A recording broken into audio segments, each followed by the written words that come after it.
beautiful feature is the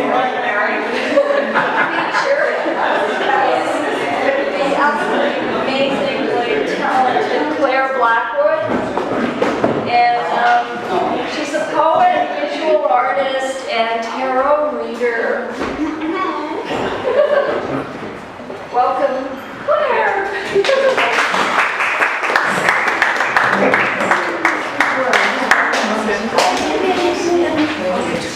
I think I'll begin with a poem that I felt needed to be the very first poem in the book. It's about the building I lived in, previous to where I am now. And there was a lot of drama going on in that building. I mean, it is a high-rise, so people's lives, there's always a lot going on. But it was almost like this building had some kind of a weird aura. Buildings could have auras the way people do. So it's called the White Tower. I believe a strange force field surrounds the high-rise I live in. This would explain the insanity, the jumpers, baby danglers, elevators opening between floors, and my perilous love life. It's not a force field that protects, but revs things up frenetic, like too many nines in an address. It explains the lady on the 14th floor, cloaked in Edwardian, who threw a butcher knife down the length of the hallway. I will witness the balconies bleeding blue, the flying buttresses coming unhinged, 3 a.m. false alarms, urgent knocks at my door asking for help. I have my place in it. So online dating is something I've done in the past, and I know that there's the evolution of online dating. There's Tinder now, where you bypass even having a profile. It's just someone's image, and then you put whether you like it or not, and then it connects you.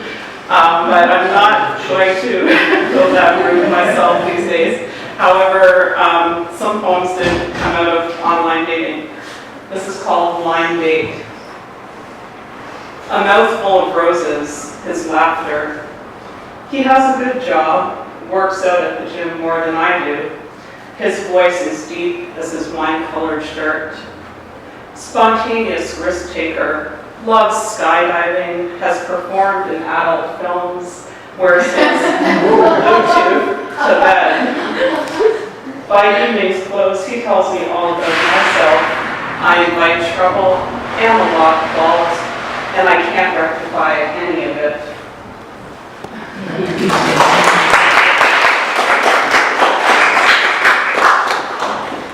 There's a chair there. Change of address. He lives above a haunted nightclub, old site of an Aboriginal curse. After the bass subsides, he hears the walls moan. The rooms lie awake. They house dealers and wendigos. Sometimes the nightlife continues upstairs. A dominatrix flees at dawn, her garter wilting on the doorknob. I guess the first section of the book is sort of the urban section of the book, which I'm urban gallery, so that seems like a good place to begin. They're shorter urban poems, I would say. This is called Cinema Verite. In the dream, we are both changing kitty litter, scooping the refuse into glossy white bags. We are doing this simultaneously in 2 identical apartments, side by side, like a split screen frame in some French film. I could never picture you changing kitty litter, yet here I meet you in an oblique hallway, true to dream, plastic bag in hand, caught with the evidence.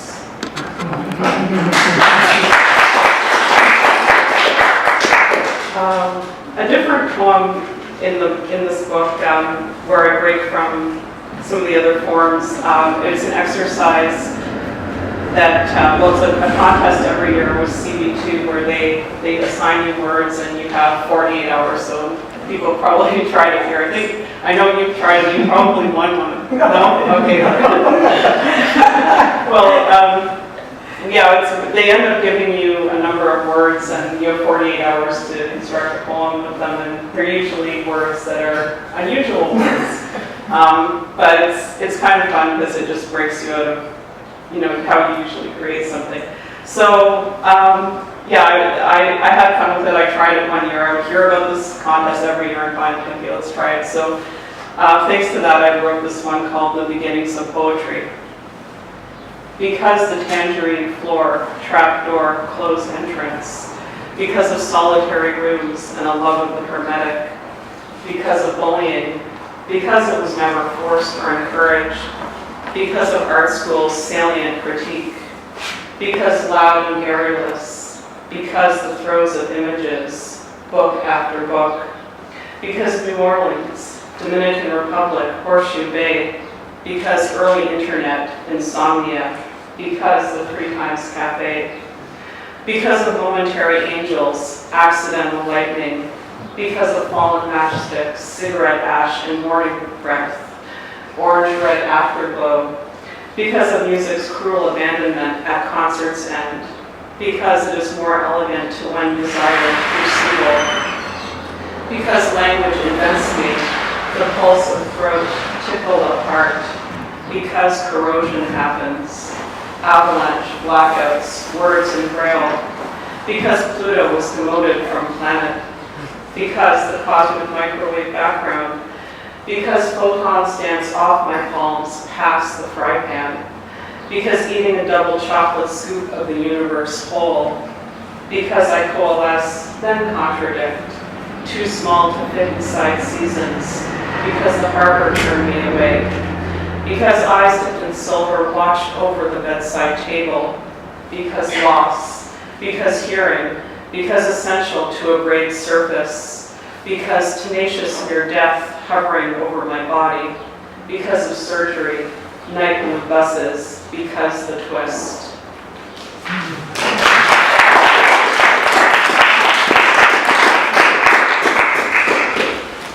And yeah, the book is called Forecast, and it has this rather dramatic cover image that I think fits in with the mood of a number of the poems. And this is the title poem. It's called Forecast. The weather ahead is unpredictable. Shellfish could fall from the skies. Summer and winter congeal. You may find love or spite, always ambivalence. There are wind patterns you don't understand, pink hailstones in midnight at noon, total solar eclipse, birds migrating in reverse. You believe there is a way to distill chaos, that you could recover a torch to illuminate the darkness, pinpoint a light source brighter than Andromeda, if you just knew how to begin.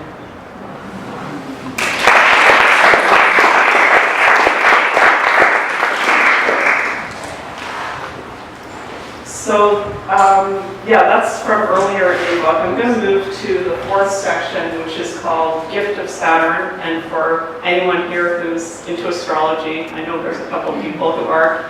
Saturn is often the maligned planet because it's the planet of hardship and where we're tested and all of that. But it's called Gift of Saturn because I think Saturn has things that it gives us. They're tough lessons, but the rewards of Saturn can be greater than some of the other frivolous rewards that we get. Now this first poem is about a dream that I had, and unfortunately a true one, but yeah, sometimes you have those dreams about people that you're very close to and you feel very connected to, and you know that when you had that dream that was something that was true. Prescient. Once again you appear at the gates of horn and ivory, white powder below the nose, telling me you've been up to no good. Before us, a wide glass table in a barren room, a calamity of walls. Though we haven't spoken in years, I hear the rumors, new schemes and charges laid travel across a transient sky, footsteps falling from the roof. Anonymous. A headless woman waits outside my door, Some art student or insomniac must have left her there, fully aware of my paper mache phobia. Brightly colored and life-size, she's a human piñata with one arm broken off. And she was made deliberately headless, the neck stub painted a crude coral. Black lines descend from her shoulders, prison bars with no one behind them. 3 dusty flowers dangle from her wrist, attached with twine like executioner's rope. I take her to the curbside where she scares the starlings away. With the city's new bylaws, garbage collectors won't touch her. It's one of the last poems that was written for the book, and it's kind of a playful piece. It's about a show that's still on, Long Island Medium. Has anyone seen the show? It's a reality show, and it's about a medium, and she's this really strong personality, and she comes up to random people, and she's a medium, so she starts to tell them things, and they're all surprised by it. But yeah, now she's even more famous than she was, and I'm sure she's booked like 5 years in advance now instead of a couple years. So it's called Long Island Medium. She could be mistaken for any random loudmouth extrovert with an excessive love of hairspray. Her bleached blonde coif, stiff as dry bread, and her nails talons precede her screeching voice. Not what you might expect for someone who speaks to the dead. Incredulity sets in until it becomes apparent she's legit. Booked a year in advance for consultations, she makes the nascent psychic in me jealous. But she says, don't worry, when the snow flies, your readings will thrive. Her husband is the perfect foil. Earthy and muscular, he tends the domestic domain, looks after cooking, chores, gardening. Whatever needs to be done at the house is without want of the uncanny. I sit in her famous dining room, the place where furniture has moved on its own, breathe deeply the scent of lilies. As she pours full moon water into a stone bowl, ancestors crowd the hallway. Yeah, I think I'm going to read, I'll read a couple of poems from my trip to Scotland, which was a very important trip for me. I went a few years ago to stay in a very cool place. It was a haunted mansion, and a friend from Toronto lives over there.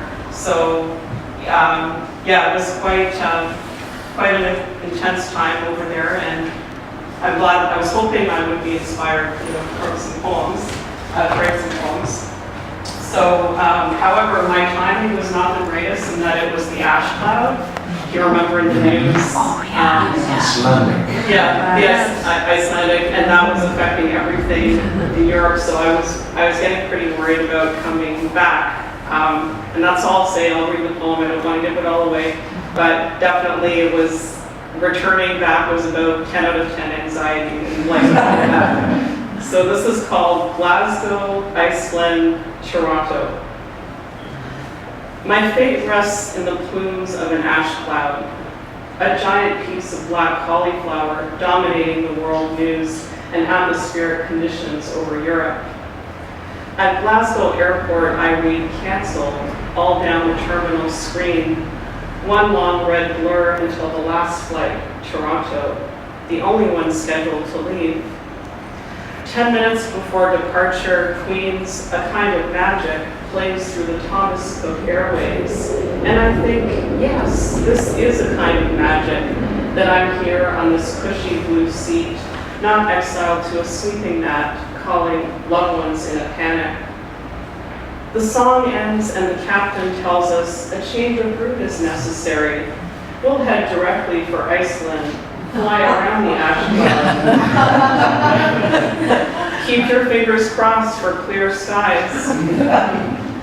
Next, under pressure begins to pulse, and I wonder, is this deliberate on the part of the crew? Some kind of prophecy? I glance at the woman beside me, reading the paper, Ash Cloud Chaos hits UK.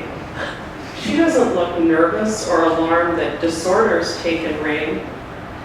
And just when another one bites the dust begins, I've had enough of this musical fortune telling.